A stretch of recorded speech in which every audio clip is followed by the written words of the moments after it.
जय श्री राधे कृष्णा। दोस्तों, आप सभी का दिन शुभ और मंगलमय हो। आज की कथा में हम अश्विन मास महात्म्य का अध्याय 3 सुनेंगे। उससे पहले एक बहुत ही पौराणिक और सुंदर कथा हम आपको सुनाएंगे, जो एक चोर की है, जिसका नाम भक्त घाटम दास मीणा जी की कहानी है ये। और उस चोर को कैसे भगवान के दर्शन होते हैं, इस कथा में हम आपको बताएंगे। तो चलिए कथा का आरंभ करते हैं। अगर आपको कथा अच्छी लगती है तो कृपया करके हमारे चैनल को सब्सक्राइब, वीडियो को लाइक और शेयर करना ना भूलिएगा। तो चलिए कथा का आरंभ करते हैं। कथा कुछ ऐसी है कि श्री घाटम जी को जन्म से ही चोरी करने के संस्कार दिए गए थे। चोरी करना, डाका डालना और लूटपाट करना घाटम जी की पारिवारिक पेशा था। एक बार घाटम जी किसी वन में किसी को लूटने के तलाश में घूम रहे थे। उन्होंने देखा कि किसी वृक्ष के नीचे अश्रु प्रवाहित करते हुए कोई संत बैठे हुए थे। वह संत भगवान के ध्यान में मग्न थे।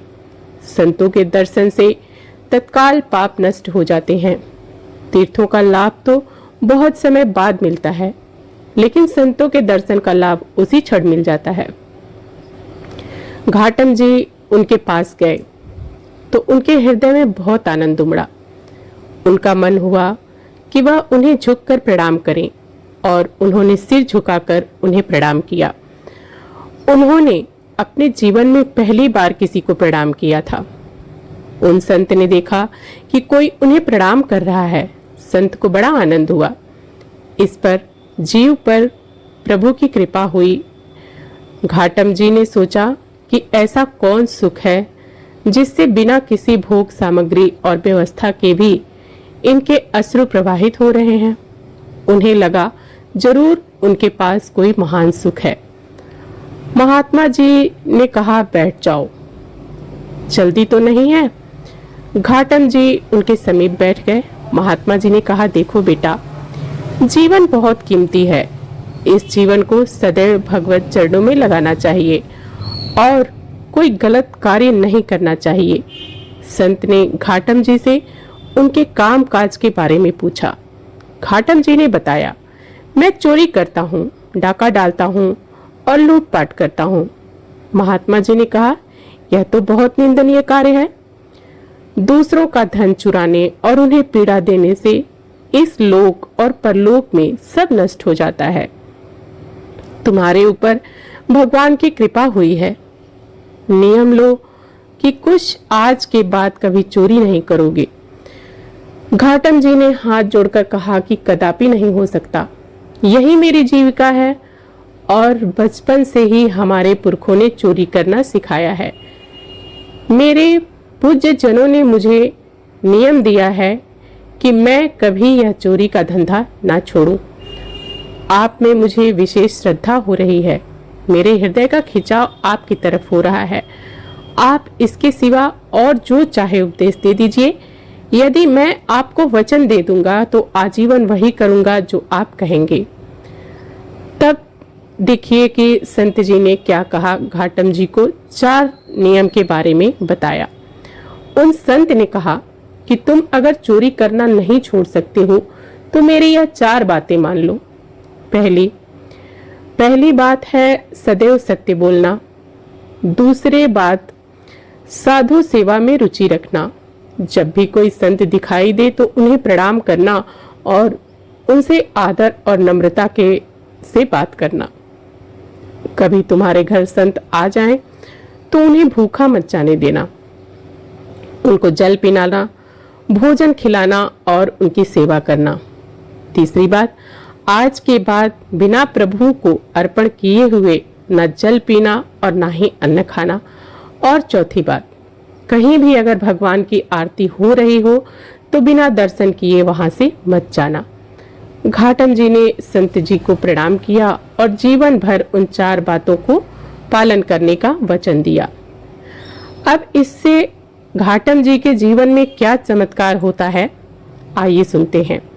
घाटम जी लूटपाट आदि करके धन लाते हैं उस धन से साधु सेवा करते और फिर जो बचता उसे अपने परिवार को खिलाते।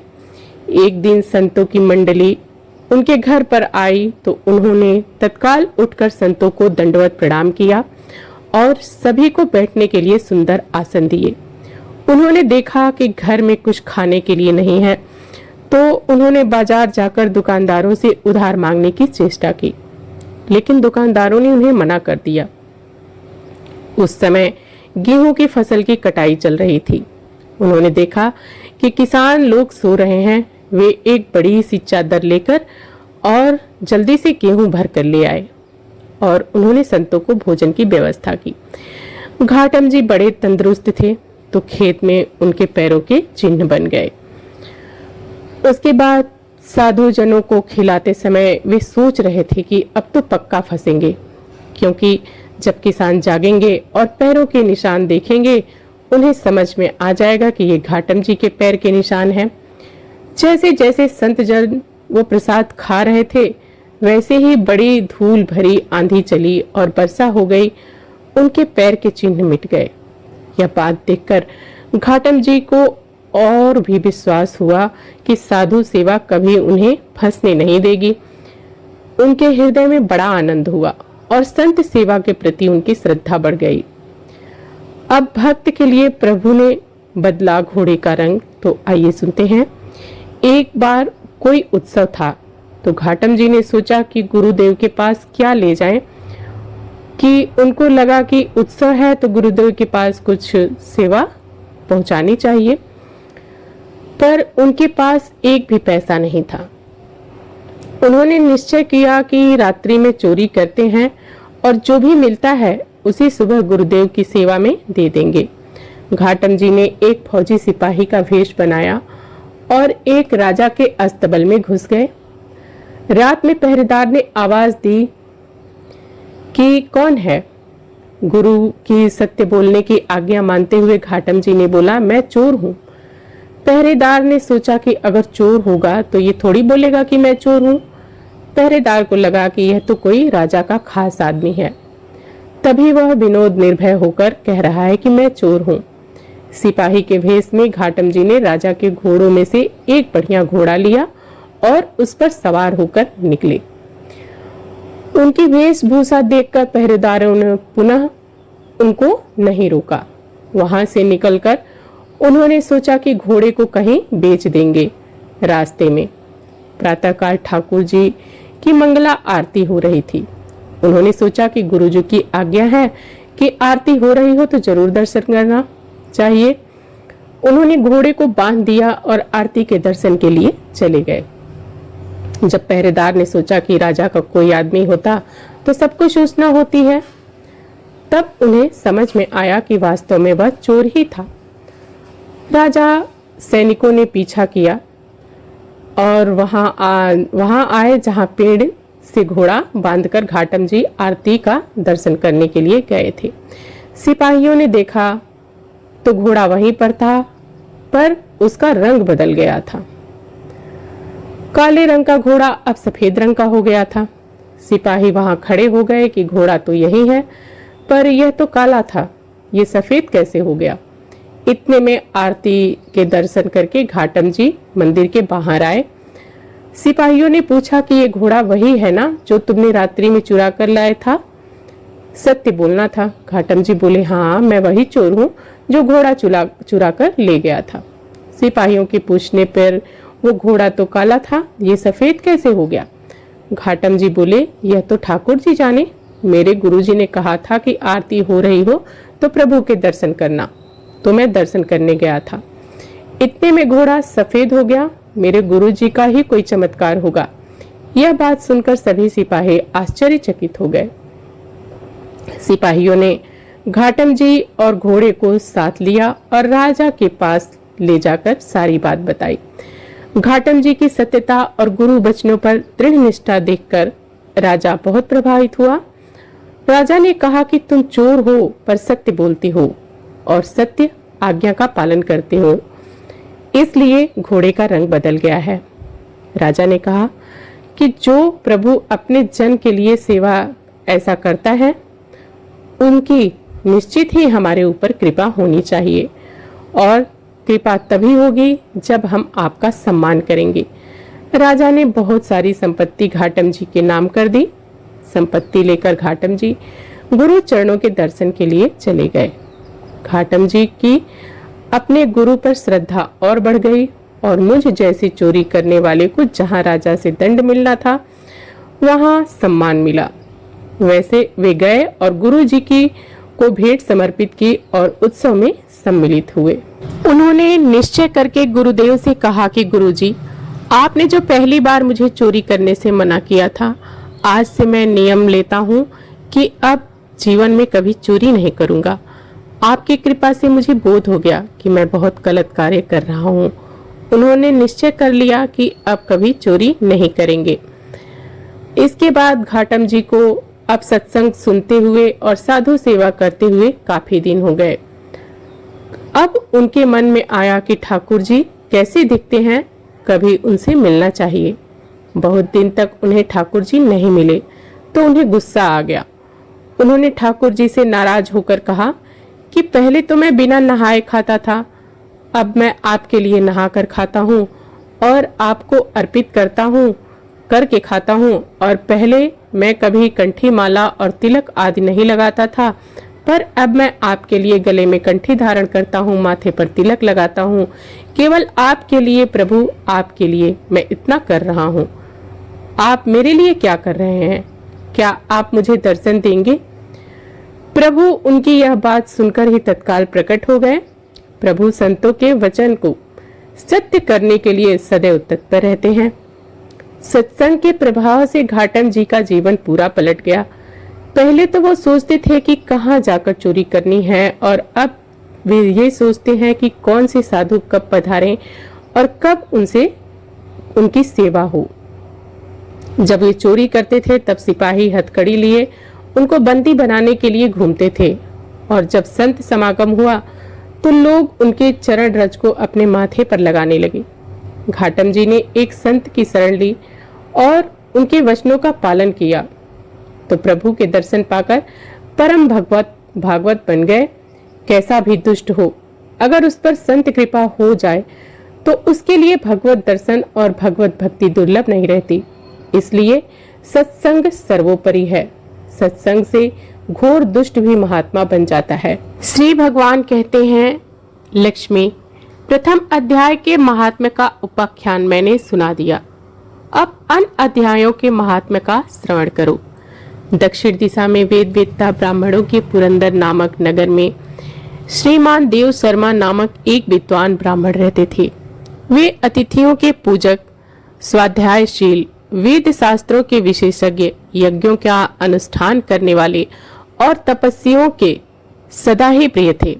उन्होंने उत्तम द्रव्यों और अग्नि के द्वारा हवन करके दीर्घ काल तक देवताओं को तृप्त किया, किंतु उन धर्मात्मा ब्राह्मणों को कभी सदा रहने वाली शांति न मिली। वे परम कल्याणमय तत्व का ज्ञान प्राप्त करने की इच्छा से प्रतिदिन प्रचुर सामग्रियों के द्वारा सत्य संकल्प वाले तपस्वियों की सेवा करने लगे। इस प्रकार शुभ आचरण करते हुए उनके समक्ष एक त्यागी महात्मा प्रकट हुए। वे पूर्ण अनुभवी शांत चित्त थे। निरंतर परमात्मा और चिंतन में संलग्न हो वे सदा आनंद विभोर रहते थे। देव शर्मा ने उन नित्य संतुष्ट तपस्वी का शुद्ध भाव से प्रणाम किया और पूछा, महात्मन, मुझे शांतिमय स्थिति कैसे प्राप्त होगी? तब उन आत्मज्ञानी संत ने देव शर्मा को सौपुर ग्राम के निवासी मित्रवान का जो बकरियों का चरवाहा था परिचय दिया और कहा, वही तुम्हें उपदेश देगा। यह सुनकर देव शर्मा ने महात्मा के चरणों की वंदना की और समृद्धिशाली सौपुर ग्राम में पहुंचकर उसके उत्तर भाग में एक विशाल वन देखा। उसी वन में नदी के किनारे एक शिला पर मित्रवान बैठा था। उसके नेत्र आनंदातिरेक से निश्चल हो रहे थे। वह अपलक दृष्टि से देख रहा था। वह स्थान आपस में स्वाभाविक वैर छोड़कर एकत्रित हुए और परस्पर विरोधी जंतुओं से घिरा था। जहां उद्यान में मंद मंद वायु चल रही थी, मृगों के झुंड शांत भाव से बैठे थे और मित्रवान दया से भरी हुई आनंदमयी मनोहरिणी दृष्टि से उन्हें पृथ्वी पर मानो अमृत छिड़क रहा हो। इस रूप को देखकर देव शर्मा का मन प्रसन्न हो गया। वे उत्सुक होकर बड़ी विनय के साथ मित्रवान के पास गए। मित्रवान भी उन्हें अपने मस्तक से किंचित नवाकर देव शर्मा का सत्कार किया। तदंतर विद्वान देव शर्मा अनन्य चित्त से मित्रवान के समीप गए और जब उसके ध्यान का समय समाप्त हो गया तब उस समय उन्होंने अपने मन की बात पूछी। महाभाग, मैं आत्मा का ज्ञान प्राप्त करना चाहता हूँ। मेरे इस मनोरथ की पूर्ति के लिए मुझे किसी उपाय का उपदेश दीजिए जिसके द्वारा सिद्धि प्राप्त हो चुकी हो। देव शर्मा की बात सुनकर मित्रवान ने एक क्षण तक कुछ विचार किया। उसके बाद इस प्रकार कहा, विद्वान, एक समय की बात है, मैं वन के भीतर बकरियों की रक्षा कर रहा था। इतने में ही एक भयंकर व्याघ्र पर मेरी दृष्टि पड़ी जो मानो सबको ग्रास लेना चाहता था। मैं मृत्यु से डरता था, इसलिए व्याघ्र को आते देख बकरियों के झुंड के आगे करके वहां से भाग चला। किंतु एक बकरी तुरंत ही सारा भय छोड़कर नदी के किनारे उस बाघ के पास बेरोक टोक चली गई। फिर तो व्याघ्र भी द्वेष छोड़कर चुपचाप वहां खड़ा हो गया। उसे इस अवस्था में देखकर बकरी बोली, व्याघ्र, तुम्हें तो अभिष्ट भोजन प्राप्त हुआ है। मेरे शरीर में मांस है, उसे निकालकर खाना शुरू करो। तुम इतनी देर से क्यों खड़े हो? तुम्हारे मन में मुझे खाने का विचार क्यों नहीं हो रहा है? व्याघ्र बोला, बकरी, इस स्थान पर आते ही मेरे मन से द्वेष का भाव निकल गया, भूख प्यास भी मिट गई, इसलिए पास आने पर भी अब मैं तुझे खाना नहीं चाहता। व्याघ्र के यो कहने पर बकरी बोली, न जाने मैं कैसे निर्भय हो गई हूँ, इसका क्या कारण हो सकता है? यदि तुम जानते हो तो बताओ। यह सुनकर व्याघ्र ने कहा, मैं नहीं जानता, चलो सामने खड़े हुए इन महापुरुष से पूछें। ऐसा निश्चय कर वे दोनों वहां से चल दिए। उन दोनों के स्वभाव में यह विचित्र परिवर्तन देखकर मैं बहुत विस्मय में पड़ा था। इतने में उन्होंने मुझसे ही आकर प्रश्न किया। वहां वृक्ष की एक शाखा पर एक वानर राज था। उन दोनों साथ मैंने ही वानर राज से पूछा, विप्रवर। मेरे पूछने पर वानर राज ने आदर पूर्वक कहा, आजा पाल, सुनो, इस विषय में मैं तुम्हें प्राचीन वृत्तांत सुनाता हूँ। यह सामने वन के भीतर जो एक बहुत बड़ा मंदिर है, उसकी ओर देखो। उसमें ब्रह्मा जी का स्थापित किया हुआ एक शिवलिंग है। पूर्व काल में यहाँ सुकर्मा नामक एक बुद्धिमान महात्मा रहते थे जो तपस्या में संलग्न होकर इस मंदिर में उपासना किया करते थे। वे वन से फूलों का संग्रह कर लाते और नदी के जल से पूजनीय भगवान शंकर को स्नान कराकर उन्हीं से उनकी पूजा किया करते थे। इस प्रकार आराधना का कार्य करते हुए सुकर्मा यहाँ निवास करते थे। बहुत समय पहले उनके समीप किसी अतिथि का आगमन हुआ। सुकर्मा ने भोजन के लिए फल लाकर अतिथि को अर्पण किया और कहा, विद्वान, मैं केवल तत्व ज्ञान की इच्छा से भगवान शंकर की आराधना करता हूँ।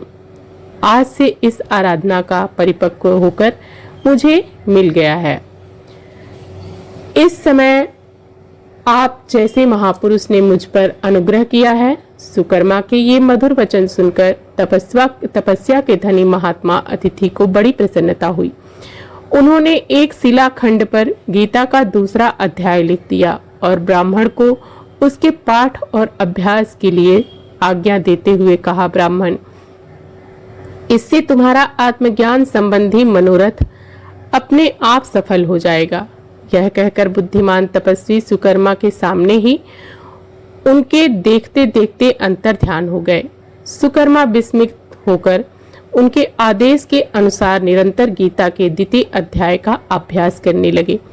तदंतर दीर्घ काल के पश्चात अंतःकरण शुद्ध होकर उन्होंने आत्मज्ञान की प्राप्ति हुई। फिर वे जहां जहां गए वहां वहां उनका तपोवन शांत हो गया। उनमें शीत उष्ण और राग द्वेष आदि की बाधाएं दूर हो गई। इतना ही नहीं, उन स्थान में भूख प्यास का कष्ट भी जाता रहा और भय तथा सर्वथा अभाव हो गया। यह सब द्वितीय अध्याय का जप करने वाले सुकर्मा ब्राह्मण की तपस्या का ही प्रभाव समझो। मित्रवान कहता है बानर राज कि यूं कहने पर प्रसन्नता पूर्वक बकरी और व्याघ्र के साथ उस मंदिर की ओर गया। वहां जाकर शिलाखंड पर लिखे हुए गीता के द्वितीय अध्याय को मैंने देखा और पढ़ा। उसी की आवृत्ति करने से मैंने तपस्या का पार पा लिया। अतः भद्र पुरुष, तुम ही सदा द्वितीय अध्याय की ही आवृत्ति किया करो। ऐसा करने पर मुक्ति तुमसे दूर नहीं रहेगी। श्री भगवान कहते हैं, प्रिय मित्रवान के इस प्रकार आदेश देने पर देव शर्मा ने उसका पूजन किया और उसे प्रणाम करके पुरंदरपुर की राह ली। वहां किसी देवालय में पूर्वोक्त आत्मज्ञानी महात्मा को पाकर उन्होंने यह सारा वृत्तांत निवेदन किया और सबसे पहले उन्हीं से द्वितीय अध्याय को पढ़ा। उनसे उपदेश पाकर शुद्ध अंतःकरण वाले देव शर्मा प्रतिदिन बड़ी श्रद्धा के साथ द्वितीय अध्याय का पाठ करने लगे। तब से उन्होंने अनवद्य प्रशंसा के योग्य परम पद को प्राप्त कर लिया। लक्ष्मी यह द्वितीय अध्याय का उपाख्यान कहा गया है। तो इस प्रकार आज की कथा यहाँ पर समाप्त होती है। तो प्रिय भक्तजनों, कथा आपको कैसी लगी कमेंट बॉक्स में जरूर बताएं और हमारे चैनल को सब्सक्राइब, वीडियो को लाइक शेयर करना ना भूलें।